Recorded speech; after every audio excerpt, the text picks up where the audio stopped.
Hey everyone, welcome to Pocket Size Play. We're a tabletop role-playing game podcast about short, compelling, actual play. I'm Tim. My name is Tor. And I'm Timothy. And I'm Sapphire. Great to have you all here. We are at the end of a small era with Urban Shadows, our finale episode. How's everyone feeling about that? Super excited. Excited. A little bit sad. Conflicting emotion, sure.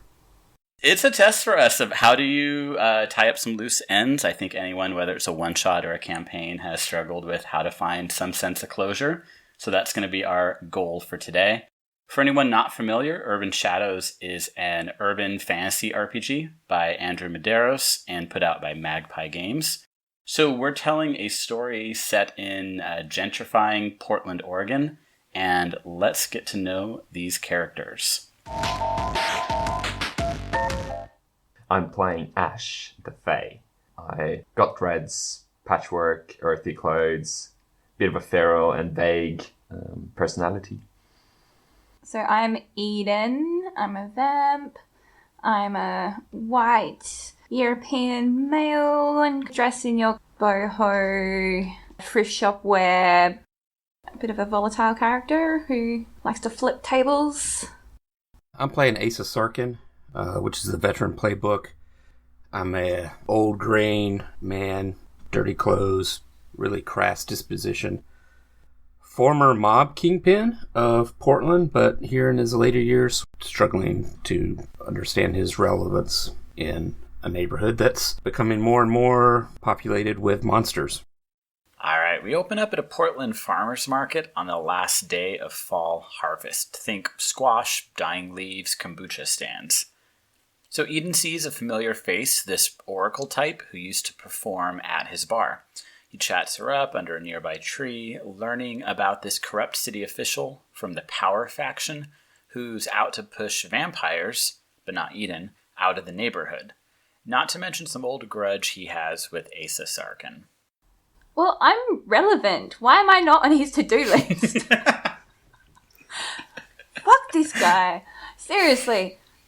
Well, he's not going to get Asa, and he's not going to get... Maybe he's after his portal. Anyway, babe, thanks, I gotta go. And I, kiss her on the forehead, and we'll catch up later. Don't disappear again. Ash is shopping for a trip to the Fae realm that she was exiled from. Ash hopes to investigate a string of Portland kidnappings by the Fae, but needs Asa's help to return to this Autumn Court she once called home. She holds a mysterious key, a relic from the homeland. When Eden comes by, she gives him a cooking order to fry up her tofu for her trip. I think you should learn to take some responsibility. I think, you know what? You have the carrots and you have the tofu. And I expect it to be in good condition. Ash. Hey, you can Google it. But you always cook. Hey, I don't mean to interrupt the latest hot show from the cooking channel, but listen. Right. So Asa. Asa shows up to meet Ash since he finished building this warp portal device in his workshop that allows Ash to cross realms. With his workshop home condemned by the city, Asa figures he has nothing to lose by accompanying Ash through the portal. He apologizes to Eden for some earlier surveilling, trying to make good by giving him an envelope containing decades of dirt on corrupt politicians. Anything you want from the city, probably, you could get with information like this. You know? I just want to live in the city in peace, not be hassled, not be spied on by my friends.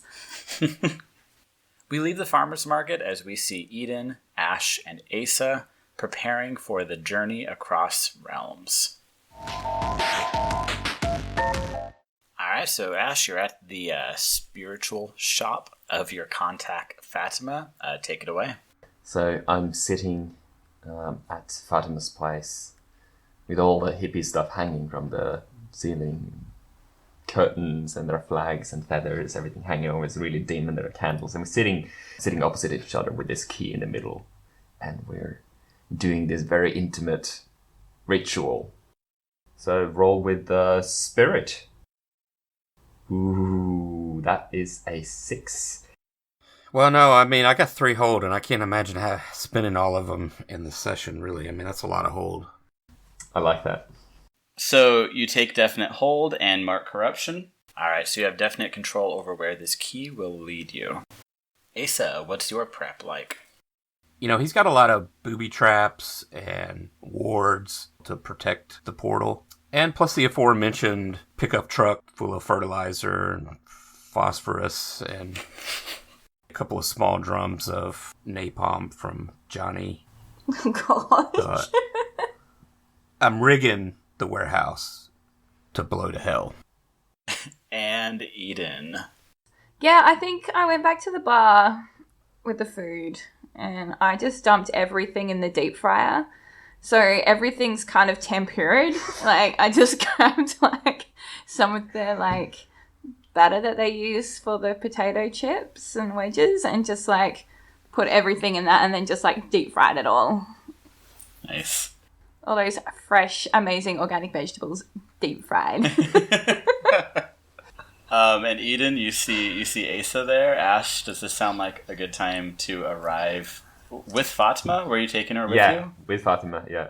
So I'm leading Fatima into the warehouse, just kind of holding her hand, leading her in, and she looks around in this very strange place, and I'm just like, don't worry, it looks very exotic, but we're not there yet. This is not the fairy realm. And I wink at Sarkin. Yeah, and she's wearing a long flowing dress that's like a quilt trails behind her with arcane symbols woven into it in silver thread.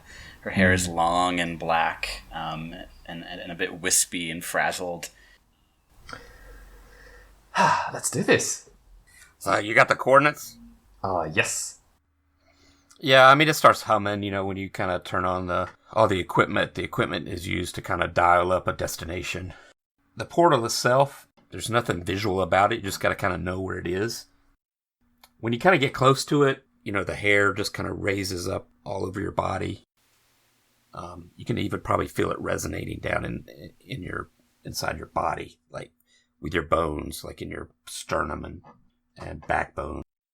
It's running, it's buzzing, it's humming, it's flowing. You feel it in your pores and your gums. Oh, God, guys, turn that thing down. Like, hey, so what's the idea? Are you gonna blow up Fairy Realm? Like, what's with all the explosives? How are we gonna get this all through the portal? No. This isn't. We're not taking this with us to Fairyland. This is to blow up my warehouse after we go through. But dude, good idea. Yeah, Weber's not gonna be happy with you. Yeah, I'm not letting Weber have this place. There'll be this cut to a fire truck and a police squad car and then a very, very nice Cadillac rolling up, you know, up above. This is a little underground right now, outside the warehouse, and we see a leg step out of that vehicle. The camera pans up the expensive suit and we see a badge that reads Al Weber, Portland's Central Planning Commissioner. I pick up my picnic basket under my arm and grab a couple of bottles of wine that I've brought along too and kind of like just step through the portal.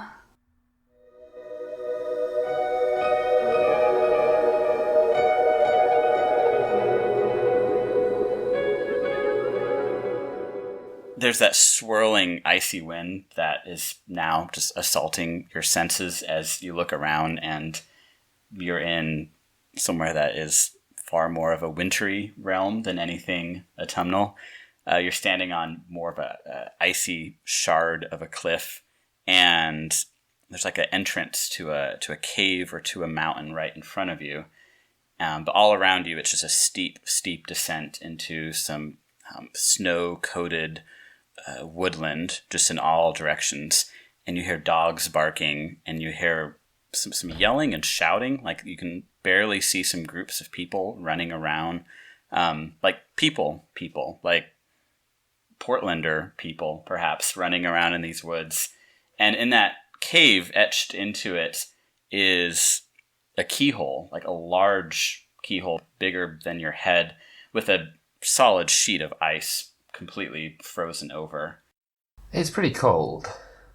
But I see a lot of dead trees, like what used to be white wood, twisted white curly wood with lots of colourful leaves on it, now kind of black, twisted, crippled.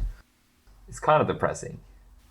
And I look at Fatima, who's probably not expecting this temperature. I guess I gave the wrong dress code. Oops. The fairy realm is so cold. And as she takes a step forward, she loses her footing for a moment, and you see that the powdery snow and a rock fall off this long cliff ahead and realize how high up you are. And that barking noise is coming closer.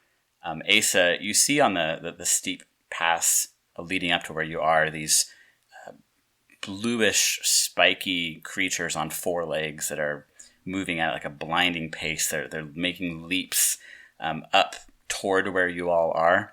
So they're no longer just chasing those packs of Portlanders out there. Is it too late to turn back, Asa? Yeah, that was a one-way trip, bud. Ash, don't tell me you put us through all this just to want to wimp out now. This is not the Ash I know. Do you want me to deal with the ice on that lock for you? If you want to.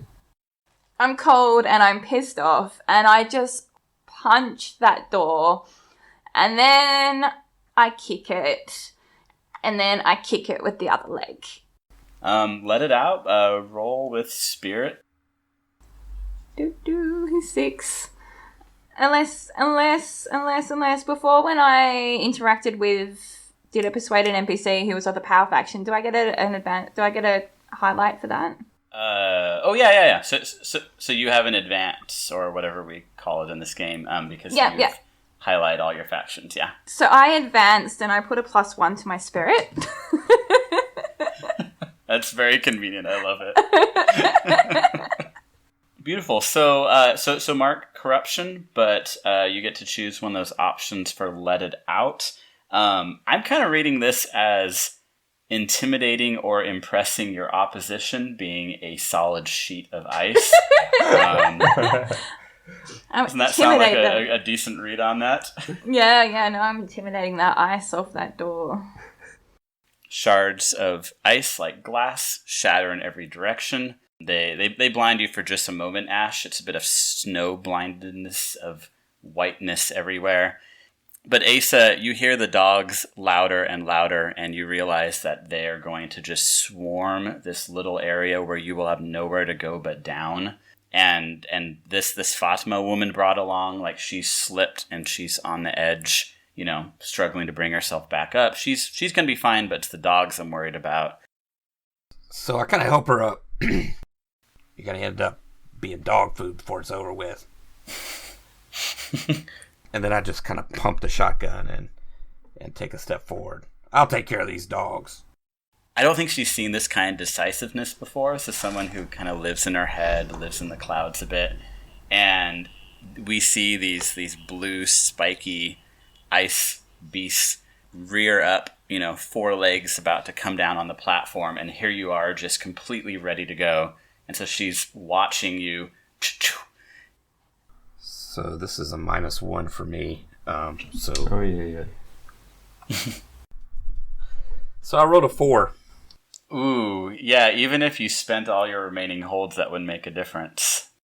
Yeah, I know. So you see those icicles of teeth, those sharp claws coming down all around you of about 3, 4, 5 of these creatures who've now formed a semicircle in front of you, where that little steep entrance is that they climbed up. No, I'm going to have to dismiss the harm to me. I need to make it farther into this trip. Yeah, you can spend a hold to do that, but things are still looking pretty grim. When they come and snap at you, they've like torn off like pieces of that clothing, like maybe that old, the old trousers or something like that. Like they're like ripping pieces of you to shreds without touching the skin.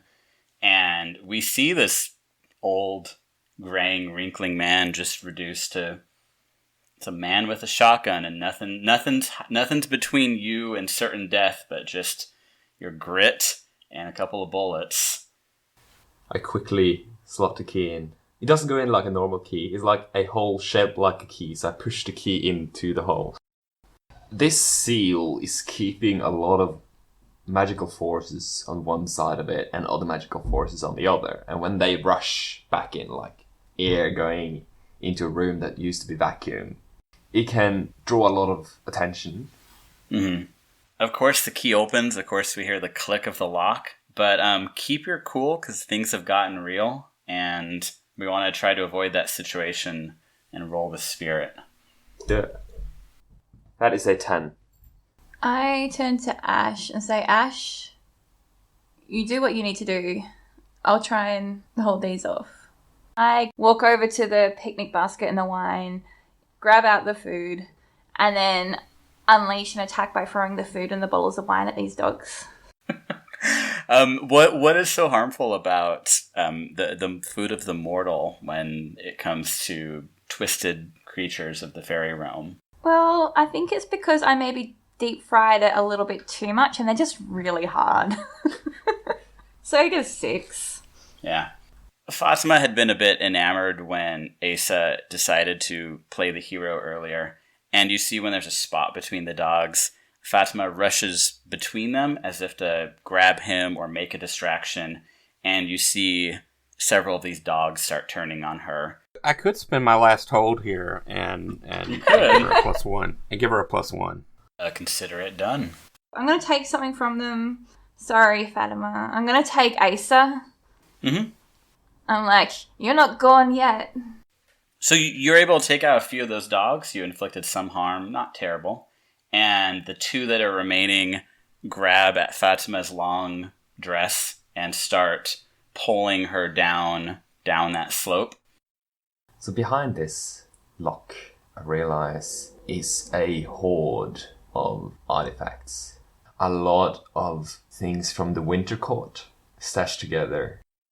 To me, this seems obvious that the sheriff has been conspiring with the Winter Court, and this is what I need to turn things around.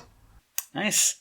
I'm thinking this might be our final roll before we do our little epilogue-y things. Are you feeling investigating a place of power? Definitely, yeah, that's good. Okay, cool. So roll with the wild. This is where all of the fake conspiracies are being known to you. 6 + 1 is 7. Yay!